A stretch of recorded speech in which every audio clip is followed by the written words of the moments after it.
ओम गुरुभ्यो नमः। गं गणपते नमः। हनुमते नमः। रं रामाय नमः। पितृपुरुषाय नमः। मातेश्वर्यै नमो नमः। स्वागत है टेस्ट एस्ट्रोथेरेपी यूट्यूब चैनल में।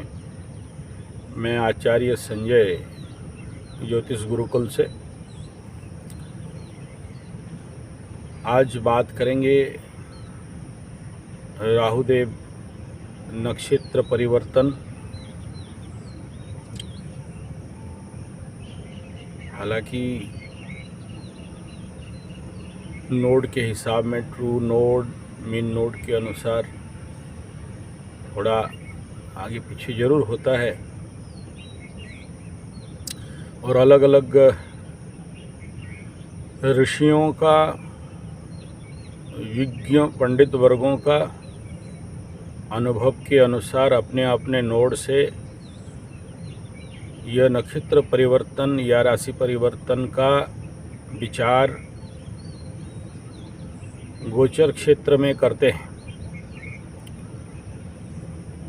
तो अब क्योंकि नक्षत्र परिवर्तन एक प्रमुख विषय होता है, चाहे वो मनुष्य जीवन में, चाहे वो मेदिनी ज्योतिष में, और सच कहा जाए तो कोई भी ग्रह का पोजीशन, कोई भी ग्रह का राशि का स्थिति बिना नक्षत्र का परिपूर्ण डिकोड करना, फल कथन करना कदाचित असंभव होता है। और स्वाभाविक बात है, किसी एक ग्रह से पूरा फल कथन कहना असंभव सा तो है ही, परंतु यह विचारणीय विषय यह है कि अगर इस समय बाकी 8 अपने स्थिति में रह के जब एक ग्रह, किसी ग्रह को फलित करना होता है, स्वाभाविक बात है और पूर्ण सत्य है, अधूरा होता है। इसलिए ये फल कथन कर देना कि नक्षत्र का परिवर्तन राहुदेव का ये फल होगा, स्वाभाविक बात है, सटीकता से ये संभव नहीं होता है और उसका फल लोग अपने जीवन में अनुभव नहीं कर पाते। लेकिन राशिफल के अनुसार भी अगर कह दिया जाए तो भी परिपूर्ण फल इसके माध्यम से नहीं प्राप्त होता। ये जानकारी होने के बावजूद हम ज्योतिषी ये बात को आप सबके समक्ष रखते हैं कि सावधान, अब इसका नक्षत्र परिवर्तन हो रहा है तो किस प्रकार का फल संभावना है। और लोगों को स्वाभाविक बात है, कौन सा ग्रह कहाँ घुसा कहाँ निकला, लोगों का बाप का कुछ तो जाता आता नहीं है। फल क्या होगा वो बताओ महाराज यही बस है, उससे ज़्यादा कुछ नहीं। और यही हम लोगों के लिए एक चैलेंजेबल मैटर रहता है। तो स्वाभाविक बात है, अगर विचार करें, राहुदेव नैसर्गिक क्रूर पापी ग्रह, छलिया, और जो व्यक्ति राहु अफेक्टेड होता है या राहु का बेसिक कार्यकत्व तो यही है कि छल बल कल लगा के भी अपने टारगेट को अचीव करना, किसी भी कीमत में, चाहे पाप हो चाहे पुण्य हो, अपने अभिष्ट को सिद्धि करना, उससे आगे कोई मतलब नहीं है। तो ऐसा एक पापी, क्रूर, चालाक, चतुर, जब अपना राशि परिवर्तन करे या नक्षत्र परिवर्तन करे तो विश्व ब्रह्मांड में हलचल होना स्वाभाविक बात है। और इस समय ये जो नक्षत्र परिवर्तन हो रहा है, यह नक्षत्र परिवर्तन विश्व ब्रह्मांड के या पृथ्वी के या जनमानस के या कॉन्शियस यूनिवर्सल कॉन्शियस के मानसिकता में परिवर्तन लाने वाला स्वाभाविक तो दिख रहा है। एक तो मेष राशि में मंगल का राशि है, मंगल और राहु नैसर्गिक शत्रु हैं।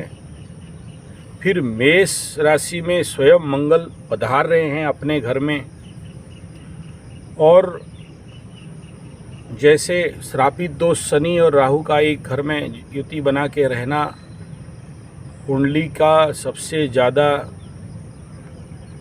भयंकर दोष बनाता है, ऐसा ही ये अंगारक दोष, अंगारक योग समस्याएं तो प्रचंड रूप में देते हैं। फिर नक्षत्र वर्णी शुक्र का, तो शुक्र, राहु, मंगल, ये तीनों का कॉम्बिनेशनल मिक्सचर, या ऐसा कह सकते कंबस्टेबल मिक्सचर, एक दूसरे के साथ कंबस्ट कर गया हुआ एक एनर्जी। और हम सबको पता है energy neither created not destroyed, it convert one form to another form. तो अब यहाँ नक्षत्र परिवर्तन मीन्स ऊर्जाओं का जो विश्व ब्रह्मांड तक आ रहा है, हम सब के जनमानस के ऊपर उसका प्रभाव हो रहा है। स्वाभाविक बात है एक कन्वर्सन, एक डाइवर्सन लेके आ रहा है। और यह नक्षत्र स्वाभाविक बात है कि इसका जो सिंबल है वो जोनी का है, यानी जौनौ पृथ्वी उत्पत्ति जौनौ पृथ्वी समाप्त। ये एक ऐसा तत्व है जो जहाँ से विश्व का निर्माण, जीव जगत का निर्माण, हम सब कीड़े मकोड़े, पेड़ पौधे, जीव जंतु, मनुष्य, दृश्य अदृश्य, ज्ञात अज्ञात का जन्म, और कहीं ना कहीं वही मृत्यु का भी कारण। और ये जहाँ जोनी का चित्र आ जाता है या सिंबल आ जाता है,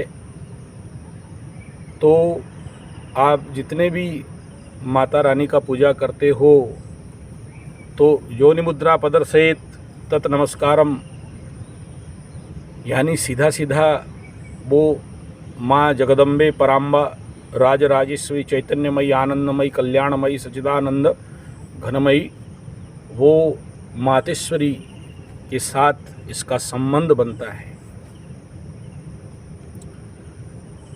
कोई काली माँ काली या कोई माँ दुर्गा के साथ। शुक्र का नक्षत्र जोनी का सिंबल, और यम के साथ इस नक्षत्र का संपर्क को जोड़ा जाता है, यानी द गॉड ऑफ डेथ। तो एक ऐसा नक्षत्र जो क्रिएशन एंड डिस्ट्रक्शन को बताने वाला, राहु वहाँ आ रहा है।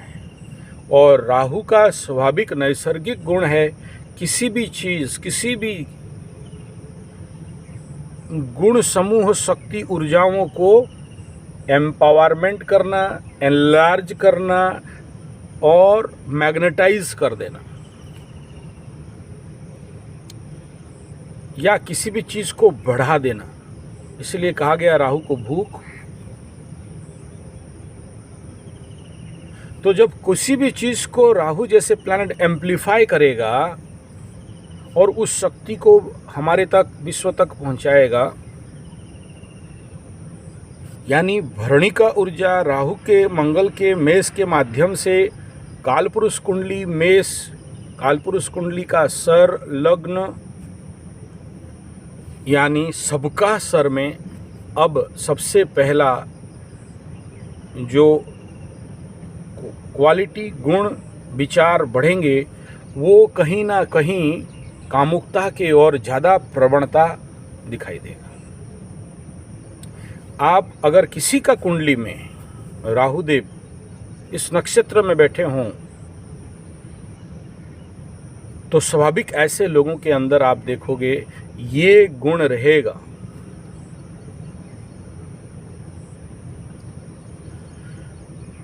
और क्योंकि क्रिएशन एंड डिस्ट्रक्शन का नक्षत्र है और राहु का आगमन हो रहा है, तो अब विश्व ब्रह्मांड में बहुत सारे क्रिएशन एंड डिस्ट्रक्शन का काम, रिफॉर्मेशन का काम, नूतन सृजन और विनाश का काम कहीं ना कहीं बढ़ेगा।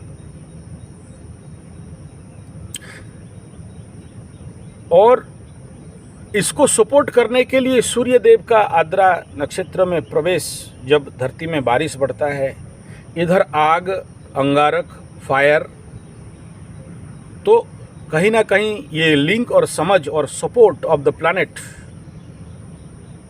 को अगर मार्क करेंगे तो कई सारे स्थानों में भूकंप, जल सैलाब, लोगों के अंदर क्रोध का बढ़ना, कामना का बढ़ना, वासना का बढ़ना, शुक्र का नक्षत्र है इसीलिए भोग का मात्रा बढ़ना, भोग इन एवरी क्षेत्र।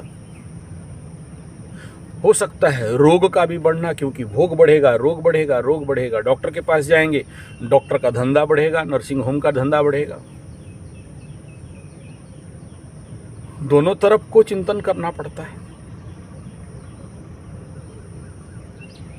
और मेष राशि का व्यय में द्वादश स्थान में जब गुरु भी चल रहे हैं और इस काम को सपोर्ट कर रहे हैं, सपोर्ट इन द सेंस आध्यात्मिक स्तर पे नहीं,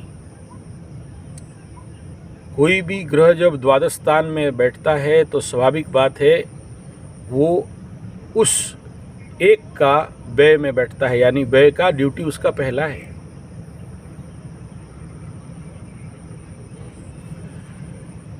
अब इसका इफेक्ट सबसे ज़्यादा अगर कहीं पर देखिए अच्छा होगा, ऐसा तो कहना ये केवल आप लोगों को सांत्वना देने का खेल है।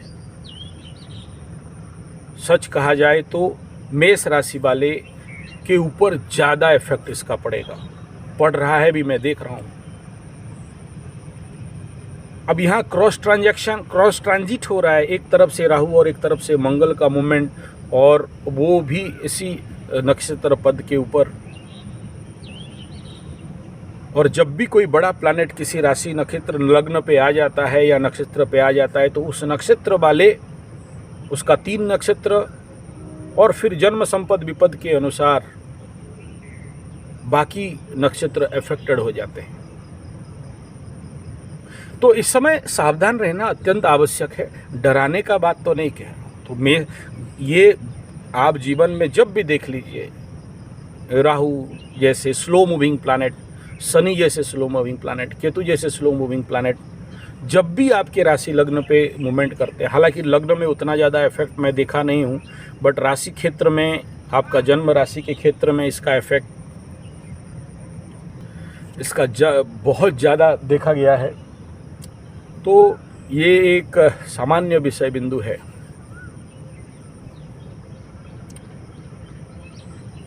अब दूसरा सबसे ज़्यादा इफेक्टेड राशि अगर मैं कहूँगा तो मेष राशि से छठा स्थान वो है कन्या राशि, और कन्या राशि से मेष राशि अष्टम स्थान षडाष्टक लगा रहा है।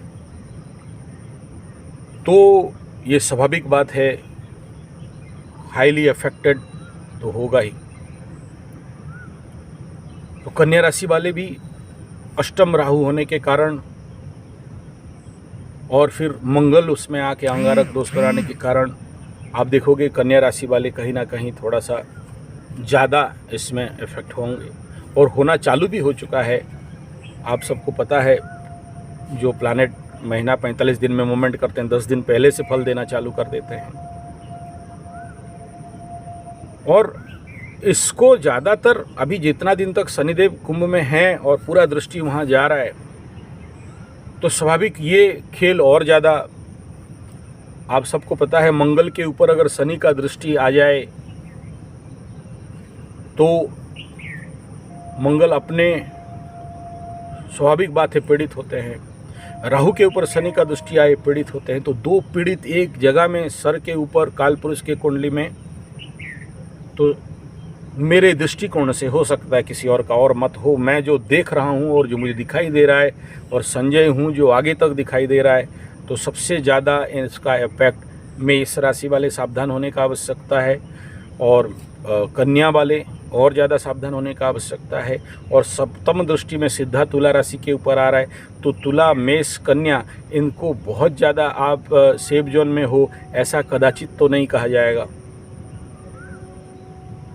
और जहाँ जहाँ अभी राहु और मंगल का भी दृष्टि जा रहा है, सोचिए राहु का अष्टम दृष्टि और राहु का मंगल का अष्टम दृष्टि, माफ़ करिएगा, मंगल का सप्तम दृष्टि और मंगल का चतुर्थ दृष्टि मेष से रह के सीधा कर्क पे, कन्या पे, तुला पे, और राहुदेव का 3 दृष्टि पंचम सिंह के ऊपर, फिर तुला के ऊपर, नवम में वहाँ से बैठते हुए धनु के ऊपर। क्योंकि जब भी दो प्लैनेट आपस में मिलते हैं तो आप सोचो ये मिक्स लड्डू बनता है, मिक्स भेज, ऐसा नहीं कहा, शरबत। तो दोनों प्लैनेट के अंदर दोनों का गुण समाविष्ट होना, जितना जितना क्लोज कम्पैक्ट आएंगे, और जिस दिन पूरे 0-0 पे कॉन्साइड करके राहु को क्रॉस ऑन करेंगे, तो उस समय इसका उग्रता और प्रभाव बाकी राशियों के ऊपर सबसे ज़्यादा आएगा। स्वाभाविक सबको ही अफेक्टेड होंगे, वो डिपेंड करता है वो हाउस मेष राशि किसके घर में कौन से भाव में आ रहा है। मेष राशि के लग्न में तो लग्न अफेक्टेड रहेगा, पर्सनालिटी अफेक्ट रहेगा, मानसिक स्तर अशांत रहेगा, मानसिक स्तर पे उथल पुथल और डिसीजन मेकिंग में कमी, हाथ से बहुत सारे द्रव्य गिरना, उनके माध्यम से कहीं गलती से फायर होना, कई सारे काम होते होते वो नहीं हो पाना, ये मेष राशि के अंदर तो दिखाई देगा। ये सामान्य राशि फल बोलना नहीं है। वृष वाले का द्वादश स्थान पे हो रहा है, चलिए इस क्षेत्र में तो अच्छा है, नेचुरली वो विदेश भ्रमण और ये सारा चीज़ इफेक्टिव तो कराएगा, गुप्त शत्रु का विनाश भी कराएगा, लेकिन जागृत भी कराएगा। अहंकार का मात्रा इस समय विश्व ब्रह्मांड में जलन, अहंकार अंदर से ये बढ़ेगा, स्वाभाविक बात है। मिथुन वालों का एकादश स्थान पे अब ये आंख मूंद के कहा जा सकता है कि वहाँ जो भी प्लैनेट बैठेंगे वहाँ लाभ करेंगे ही, तो लाभ तो करेंगे जरूर, लेकिन वहाँ पीड़ा को भी तो बढ़ाएंगे। मंगल मिथुन के लिए एकादशाधिपति, कोई भी चीज़ उत्तरोत्तर बलिक्रम कोई भी चीज़ को और ज़्यादा बढ़ा देते हैं। तो मंगल मिथुन के लिए अगर विचार करें तो मिथुन और कर्क, सिंह, कन्या, तुला, वृश्चिक, तो स्वाभाविक बात है कि उसका भी फल वहाँ जाके करेंगे। तो जब भी ये षष्ठाधिपति बन के एकादश में जाएंगे तो रोग रिपुरण का भी तो वर्धन होगा, या एकादश में गए बोल के उनका वो गुणकरण भी खत्म हो जाएगा, तो उसका भी एनलार्जमेंट होने वाला है। तो उसके लिए भी सब मिथुन वालों को सावधान होना आवश्यकता है। आगे कर्क का दशम कर्म स्थान पे होगा, तो कर्क वाले कर्म क्षेत्र के लिए अपना सावधानी होना अत्यंत आवश्यक है कि कर्म क्षेत्र में उनके माध्यम से किसी प्रकार के गलत निर्णय के कारण इस प्रकार के समस्याएं होंगी, वर्क फील्ड अफेक्टेड हो सकता है। और वहाँ राहु बैठ के तो कोई बहुत अच्छा फल कितना भी कोशिश कर ले, मेष के घर में तो देने वाले तो है नहीं। और ऊपर से हालांकि शुक्र कुछ विज्ञ वर्गों के मत में पंडित हैं, कुछ पंडितों के मत में शुक्र मित्र है, कुछ के क्षेत्र में नहीं। राहु और शुक्र बहुत मित्रता नहीं कहा जाएगा। और राहु और शुक्र जब भी कुंडली में कहीं बैठते हैं तो इसको कोई नागमणि योग बोलता है और कोई बिटपी योग बोलता है, और किसी विज्ञ पंडितों के आधार पर ये लंपट योग भी बनता है। तो स्वाभाविक ये कामुकता को बढ़ाने वाला। और इवन राहु केतु के एक्सिस में शुक्र भी आ गए तो भी ऐसे व्यक्तियों के जीवन में ये होना दिखता है। सिंह वालों के नवम स्थान पिता के स्थान पे, भाग्य के स्थान पे भाग्य का सपोर्ट तो रहेगा नहीं। आपको अपना मेहनत के ऊपर भी मेहनत के ऊपर ही आपको प्रयास करना पड़ेगा।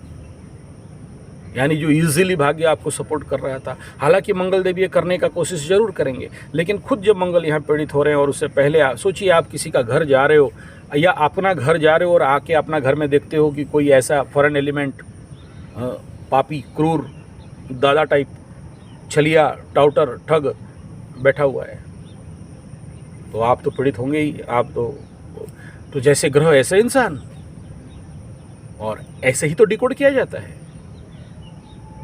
और इसलिए सिंह वाले, स्वाभाविक बात है, इस क्षेत्र में भाग्य के स्थान पे, पिता के स्थान पे, धर्म के स्थान जहाँ पर वो धर्म इत्यादि करते हैं। मैं अभी कई सारे सिंह वालों को देख रहा हूँ, वो पूजा पाठ, धर्म, जम जप इत्यादि छोड़े हुए हैं। मतलब वो रुचि अभिरुचि कहीं ना कहीं घटा हुआ है, जो नेचुरली मेरे पास कुंडली दिखाने आते हैं तो वो अनुभव हो जाता है। आसपास से ही तो देख के हम लोग सीखते हैं, कुंडली विश्लेषण कर करके ही तो सीखते हैं। लोग आते हैं, उनके समस्याओं को देख के ही तो हम लोग सीखते हैं और देखते हैं कि अब क्या चल रहा है। और भात का जो हांडी होता है, जो चावल जिसमें बनाता है, क्या सब भात को चिपना पड़ता है? एक चिप लो, एक पता नहीं से हाँ भात पक के अब खाने के लिए लायक हो गया, ऐसा ही तो खेल है। हाँ, थोड़ा सा आगे पीछे हो सकता है, लेकिन बेसिक कॉमन रिजल्ट तो वही मिलता है। और तुला राशि वालों का सप्तम स्थान स्पाउस हाउस, बिजनेस हाउस और यात्रा, स्वाभाविक बात है राहु जहाँ बैठेंगे बढ़ाएंगे, लेकिन उसके परिणाम भी यहाँ बहुत अच्छा होने वाला नहीं है, बहुत शुभता होने वाला तो नहीं है। इसलिए सावधान होना अत्यंत आवश्यकता है। अपने दाम्पत्य जीवन के साथ किसी प्रकार का समस्या नहीं हो, इसलिए तुला राशि वाले सावधान होना अत्यंत आवश्यकता है कि अपने को झुक के, अपने को समझा बुझा के, अपने मानसिकताओं को उसी हिसाब में काम, अपने परिवार को संभालने का आवश्यकता है।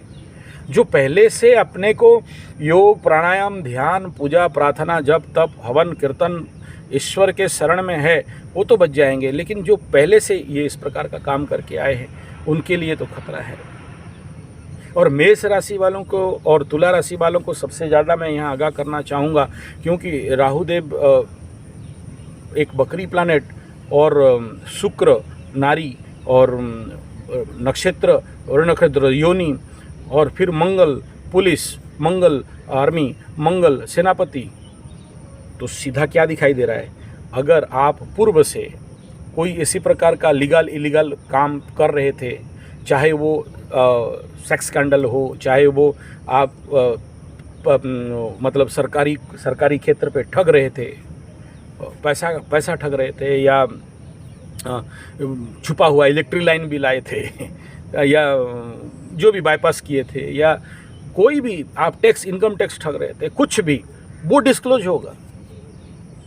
यही एक ऐसा योग बनता है इसमें कि आप पहले से जो भी इलीगल कर रहे थे वो डिस्क्लोज करके आपको बेइज्जत भी कर सकता है, आपको कष्ट भी दे सकता है। और ये सारा हो सकता है, जो इलेक्ट्रिक क्षेत्र हो, फायर क्षेत्र हो, गैस का क्षेत्र हो, कोई भी क्षेत्र आप ले लो। अब उसके बाद वृश्चिक, मंगल अपने से छठा स्थान में हो रहा है, यहाँ तो बहुत बढ़िया हो रहा है। छठा में राहु, छठा में मंगल, खुशी का बात है, नो डाउट। रोग रिपो ऋण के क्षेत्र में यहाँ फायर होगा, बढ़िया। लेकिन वो नौकरी का भी क्षेत्र है और चैलेंज और कंपटीशन का भी क्षेत्र है, और वहाँ दिक्कत और ऑब्स्टकल और बवंडर और चैलेंज एंड कंपटीशंस वो घटता हुआ तो नज़र नहीं आ रहा है।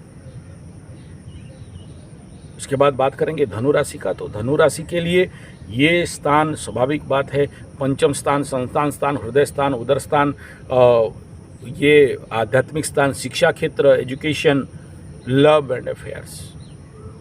और धनु वालों को ज़्यादा मैं आगाह करना चाहूँगा कि अगर आपका love affairs and illegal relation इस प्रकार का है तो भाई सावधान होना चाहिए। और धनु वालों को कहीं ना कहीं एक तो 7.5 का रिटर्न फायर हो रहा है, यानी जो 7.5 ख़त्म हो रहा था बोल के धनु राशि को कहा जा रहा था, और शनिदेव क्योंकि रिटर्न बैक कर रहे हैं, बैक गियर में आ रहे हैं, तो समझ लीजिए अप टू जनवरी फरवरी तक फिर से 7.5 का प्रभाव, और 7.5 का प्रभाव और पंचम स्थान पे इस प्रकार का एक क्रॉस ट्रांजिट स्वाभाविक बात है। इन क्षेत्रों पे आप इफेक्टेड होंगे। बात करेंगे मकर राशि। मकर राशि के चतुस्थान, सुख का स्थान, माता का स्थान, भूमि भवन वाहन का स्थान, ये क्षेत्र इफेक्टेड हो रहा है, होते जा रहा है, और दिख रहा है कि सुख में हानि, माता का तबीयत, स्वास्थ्य में समस्या, और अपने जो भी भूमि भवन वाहन है और इस प्रकार के आनंद और मज़ा मस्ती, कहीं ना कहीं एक डिप्रेशनल कंडीशन सृष्टि हो रहा है। बात करें कुंभ का तृतीय स्थान, दोनों इसके लिए सबसे बेस्ट है। पराक्रम बढ़ रहा है और धन आगमन का भी स्थिति जरूर दिखा रहा है, लेकिन यहाँ जो कुछ भी खेल बढ़िया होना चाहिए था, शनिदेव फिर बैक गियर मार के मकर की ओर आ रहे हैं। तो इस क्षेत्र में कुंभ वालों को भी मैं आगाह करना चाहूँगा। अब आखिरी में बात करते हैं मीन राशि। मीन राशि के द्वितीय स्थान, वाणी स्थान, मुख स्थान, चेहरा का स्थान, परिवार का स्थान, इन क्षेत्रों में सावधान होना अत्यंत आवश्यकता है। धन में आग लगाएंगे तो लगेगा। धन परिवार में समस्याएं, बात विवाद होना स्वाभाविक है, मनांतर होगा तो स्वाभाविक दिख रहा है और हो भी रहा है। होगा, मैं ऐसा नहीं कह रहा हूँ। कई सारे अपने लोगों के साथ भिड़ना, वाणी में इतना क्रूरता, तो वाणी संभल के मीन राशि वाले अगर अपने वाणी को उपयोग करेंगे तो स्वाभाविक बात है अपने बाकी सारा कुछ ठीक हो जाएगा। लेकिन कर नहीं सकते, ये भी स्वाभाविक नेचुरल लॉ है। जो लोग बहुत साधक हैं कर लेंगे तो कर लेंगे, नहीं तो फिर किसे क्या बोलेंगे।